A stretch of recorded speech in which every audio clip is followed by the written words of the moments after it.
Hello everyone, discuss करेंगे भाषा शिक्षण के उद्देश्य, यानी कि बच्चों को भाषा सिखाते समय क्या उद्देश्य हमारे सामने होते हैं। तो बेसिकली किसी भी भाषा को सिखाने का बुनियादी मकसद होता है कि बच्चा ठीक ठीक सुनना, बोलना, पढ़ना और लिखना सीख जाए। इन्हीं की चर्चा करेंगे। फर्स्ट है लिसनिंग, यानी कि जो कुछ बच्चा सुने उसे समझने की दक्षता उसमें हो। जब हम कुछ बोलते हैं तो केवल शब्दों का प्रयोग नहीं करते, बल्कि अपने हाथों से, अपने चेहरे के हाव भाव से कई गैर शाब्दिक संकेत भी भेजते हैं। तो एक शिक्षार्थी को जो कुछ कहा गया है उसे समझने के लिए उसमें वक्ता की ओर से आने वाले इन विभिन्न गैर शाब्दिक संकेतों को ग्रहण करने की क्षमता होनी चाहिए। उसमें इन संकेतों के द्वारा सुनकर और समझकर संबंध जोड़ने की काबिलियत होनी चाहिए और साथ ही साथ अनुमान लगाने की कुशलता भी होनी चाहिए। नेक्स्ट है स्पीकिंग, यानी कि अभिव्यक्ति। विद्यार्थी को विभिन्न परिस्थितियों में अपने कम्युनिकेटिव स्किल्स को यूज़ करना आना चाहिए। उसके पास इतने शब्द होने चाहिए, यानी कि उसका शब्द भंडार इतना व्यापक होना चाहिए कि विभिन्न परिस्थितियों में वो अपने इस शब्द के खजाने से अलग अलग शब्दों का चुनाव कर सके और अपने को खुद को प्रभावी ढंग से अभिव्यक्त कर पाए। उसे इस योग्य भी होना चाहिए कि वो चीज़ों को लॉजिकली एनालाइज कर सके और एक क्रिएटिव वे में परिचर्चा में शामिल हो सके। नेक्स्ट है रीडिंग, यानी कि वो समझ के साथ पठन करें, ना कि मात्र डिकोड करे चीज़ों को, है ना। पठन का अर्थ होता है कि जो लिखित सामग्री है उससे अर्थ निकालना। तो उसे जो पढ़ने की चीज़ है उससे उसका व्याकरण समझ में आना चाहिए। उसे उसके अर्थगत और लिपि संकेत, यानी कि जो पंक्चुएशन मार्क्स हैं उसका क्या अर्थ होता है वो भी उसे आना चाहिए। इसके अलावा वो केवल लिखित चीज़ का अर्थ ना समझे, बल्कि वो रीडिंग बिटवीन द लाइंस और रीडिंग बियॉन्ड द लाइंस भी करे, यानी कि वो जो सामग्री है उसका भावार्थ जानने की कोशिश करे। इसके अलावा वो करंट की चीज़ को अपने पिछले ज्ञान के साथ जोड़कर निष्कर्ष तक पहुँचे, ठीक। और पढ़ने के साथ ही वो अलग अलग प्रश्न भी अपने सामने रखे। नेक्स्ट है राइटिंग, यानी कि लेखन।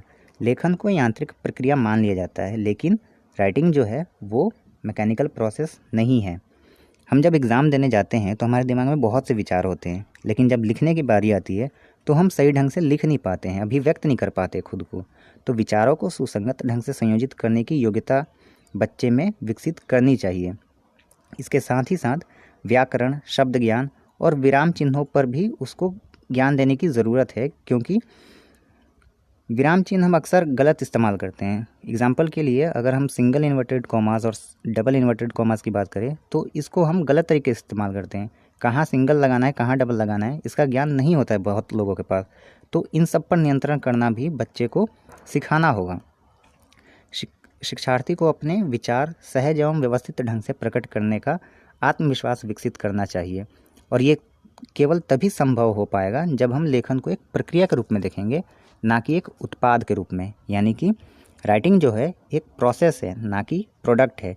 ये सतत चलने वाली प्रक्रिया है, ठीक। नेक्स्ट है क्रिएटिविटी। भाषा की कक्षा में बच्चे जो हैं वो साहित्य के कई विधाओं से परिचित होते हैं, जिससे उनमें सृजनात्मकता पैदा होती है।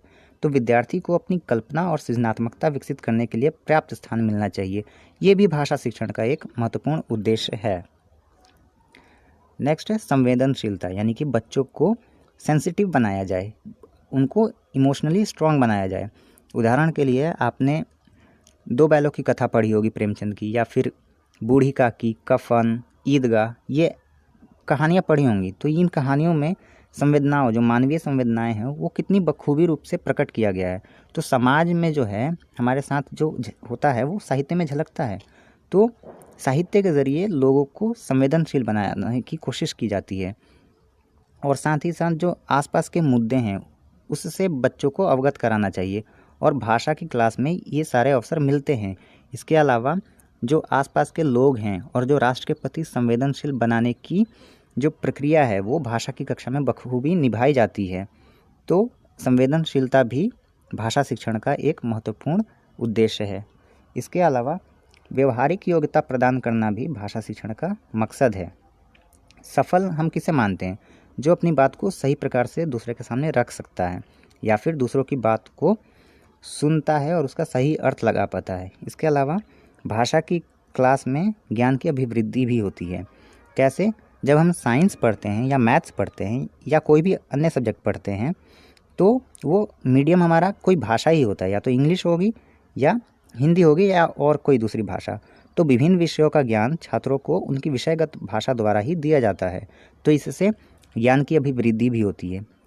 नेक्स्ट है मनन व विचार शक्ति का विकास।